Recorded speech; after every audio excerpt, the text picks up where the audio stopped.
watching this video, please watch my mini-series called Feminine Power, because all that I'm about to say here is using that series as a basis. If you haven't watched that series, you probably won't understand a thing I'm saying in this video. So, to prevent unnecessary comments and unnecessary questions, go watch the mini-series Feminine Power first. It may take maybe an hour or two, but do that. For those who have watched the series Feminine Power, welcome back. A believer from Australia, the same one that requested me to do a series about feminine power, also asked me concerning female elders. Because it's written in the New Testament, because that's the one that's relevant for believers. The Old Testament is relevant also in the context of the New, as a reference to the New with Christ as a center. In the New Testament, it's written that older women ought to teach younger women and kids. Or children. Some people are offended by the word kids. But anyway, okay, I'll continue. In the New Testament, it's clear that males are the leaders of the community. The females, they are participants in this leadership. So they're not just floating around or laying on bed all day long and the males doing everything. No, that's not the case. They're active in the community, and older women teach younger women. Males can teach both males and females, but females teach other females. And if there are children, they're children also. Because females also give birth to boys. They need to, or else you won't have a human population. Look. It's clear there that you have elders in the community, who are the male supervisors. But what about the females that are older? Well, the word older, I don't really like that word, because older has to do with falling apart, decaying. And here's the thing, even in this mortal body that will expire, it's not God's will for you to fall apart. You have a lot of people in the world that fall apart when they reach the age 60, 70, and they die. It happens, it's common, but that's because those people don't operate in the power of God. That is because they are drained by the world system. If you're drained by the world system, you will age quickly, you will fall apart quickly, you'll die before your time. That's not God's will. God's will is for you, first of all, to become born again, to renew your mind, and to extend your physical youth until your body expires. You hear that? So your physical youth ought to be renewed and rejuvenated every day until your body expires. So old age, in a sense of you becoming gray, falling apart, having kinds of health issues, that's not from God. The age of your body will increase with time. That's natural. And one day the body expires, but till the last second in your body, your youth ought to be extended. That is God's will. You can read it both in the Old and the New Testament. So, when talking about elders, people tend to think of those men with gray beards, walking with sticks, who are teaching wise lessons of the past. Now, that can be the case, okay? But it's not what you should look forward to have males that are falling apart and they're the ones teaching wise lessons. No. Males, even when they're in the 60s, 70s, or even 90s, or the 110s, they should be strong, flexible, as if they are in their 20s. Yes, it is possible when you walk in the power of the Holy Spirit. So elders amongst believers should look very different from elders in the world. Okay? That's not the case right now. It used to be the case in the past from time to time, but it's not the case now, but it doesn't mean that that's the way it should be. Now, when it comes to what I call female elders, I really can't call them elders because they're not male, but okay, I don't have an English words to describe them. So if you know an English word for them, please give it to me in the comment section. If you're a native English speaker, you can do this the best. So I come to call them female elders in this video. Okay? Some would say, Rashid, you can better use the word matriarch, but that also has a political latent context. But okay. A female elder. or a matriarch, if you want to call them like that. Okay, let me use the word matriarchs then, because female elder, it sounds a bit dirty in my mouth, but okay. A matriarch is a woman who functions in her extended youth. So she's healthy, mentally, emotionally, and physically. And she is a support to other women, especially younger women in her community. A support when it comes to relationships. A support when it comes to processing things like grief or processing emotions in general. And they keep other women in check. That is what a matriarch is. It doesn't matter if a woman has children or grandchildren or great-grandchildren. It doesn't matter whether she has children or not, or it doesn't matter whether she is married or not. A matriarch is a woman who is as a pillar in the community for other women. And it's better when a matriarch is married to an elder, because then she can fulfill her role better. But even without a husband, she can fulfill that role as a pillar of the community. But there must be some male supervision somewhere, and most likely that male supervision will come from the elders of the community. And in case there is a lack of male supervision, God will be our supervisor, and God will soon provide males, even if necessary younger males that are younger than her, to supervise her. So women have a significant and important role in the human population. Okay?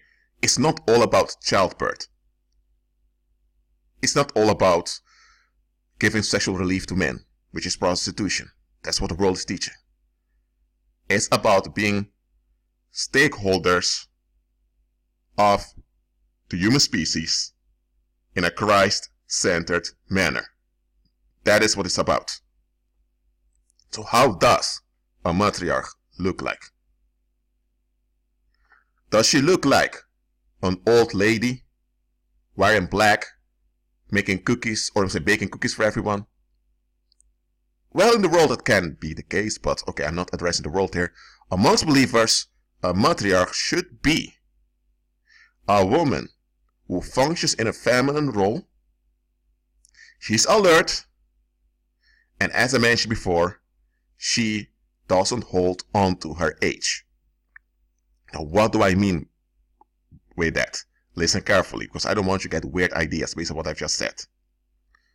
In the world now, you have, when it comes down to it, two camps. You have a conservative camp and you have a progressive camp, or also called the liberal camp.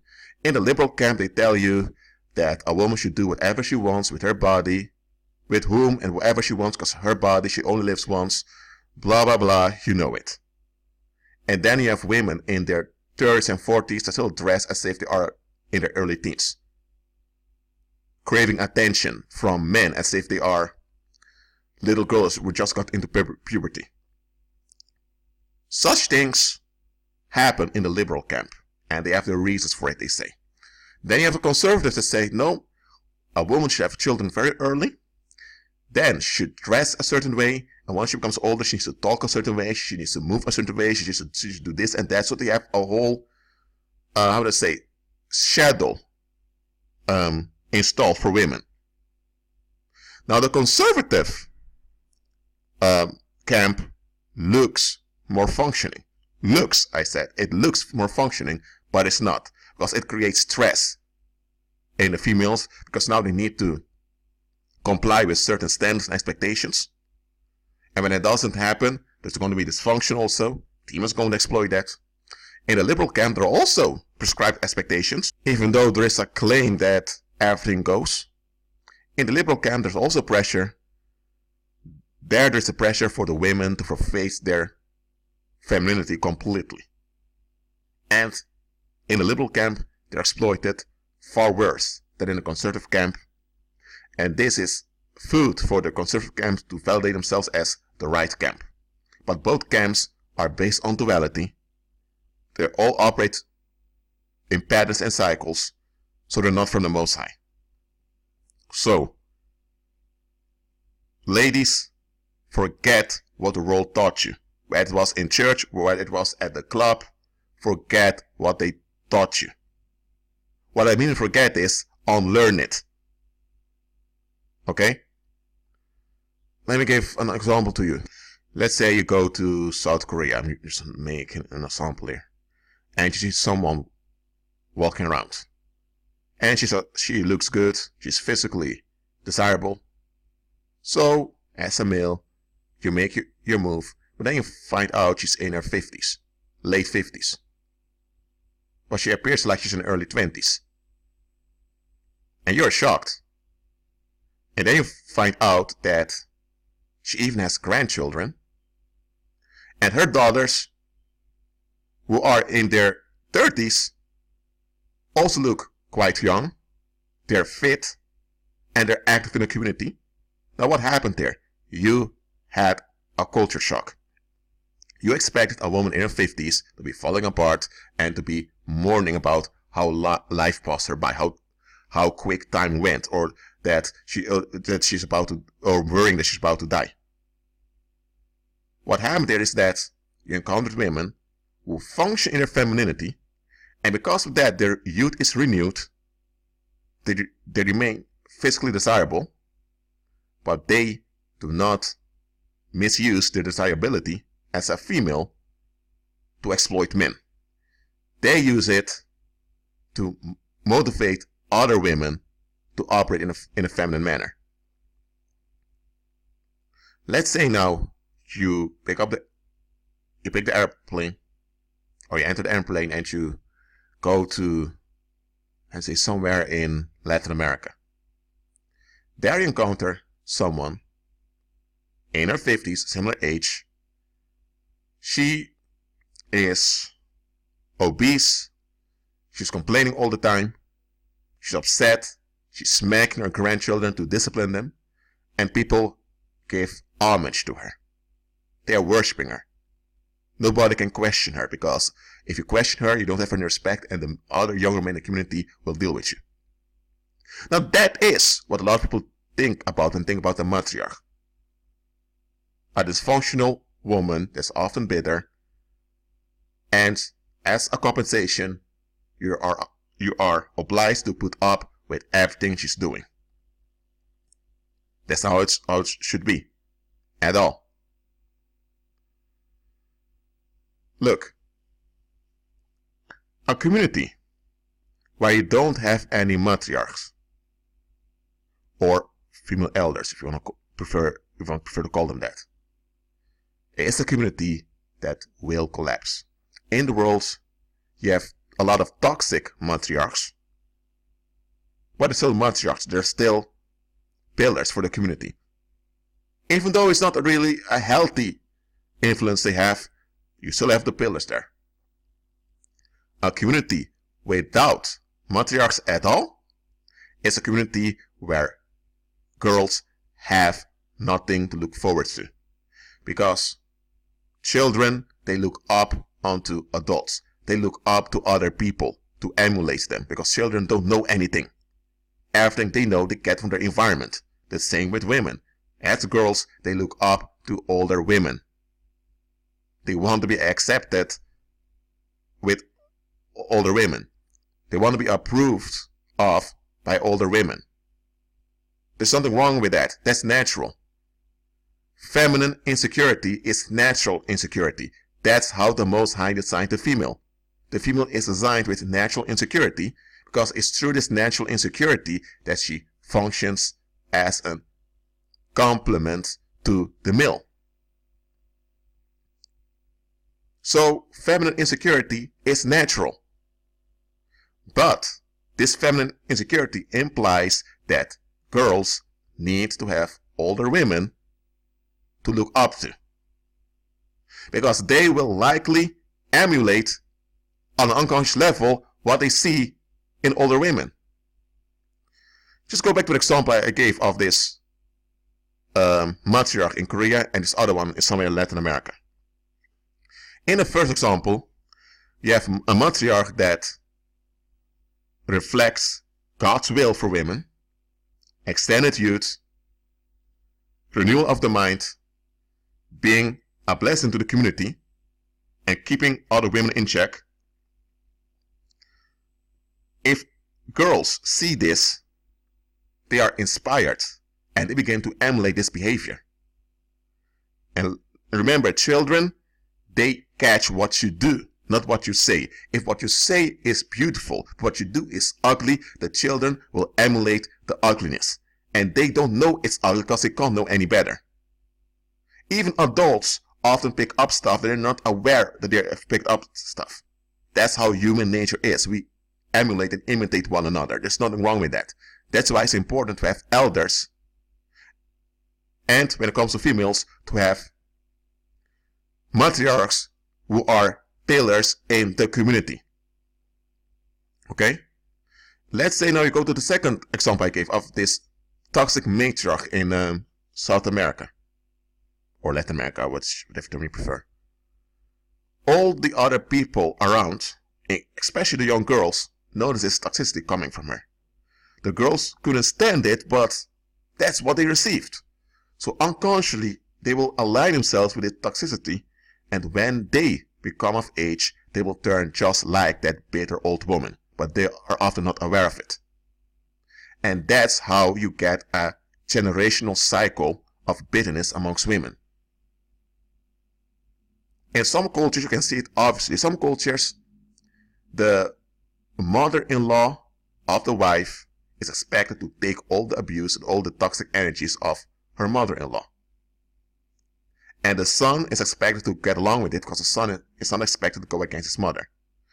You have cultures where you can see this as in clear daylight. Then you have cultures where this is so hidden you can't see it, but it happens.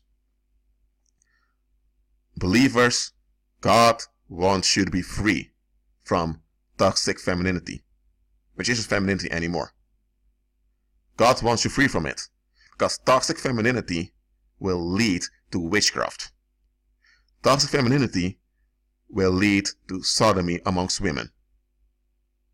It will lead to women being locked up in trauma, seeking relief with other women.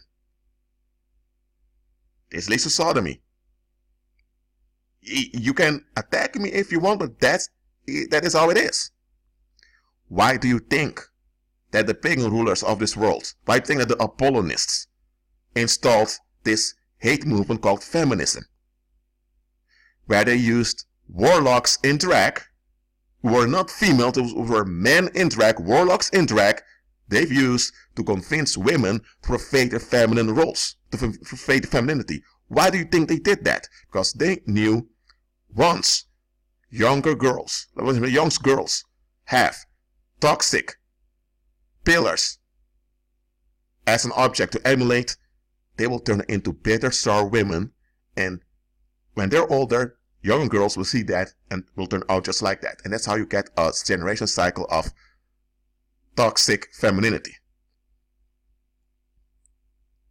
God wants you, female believer, to be out of this.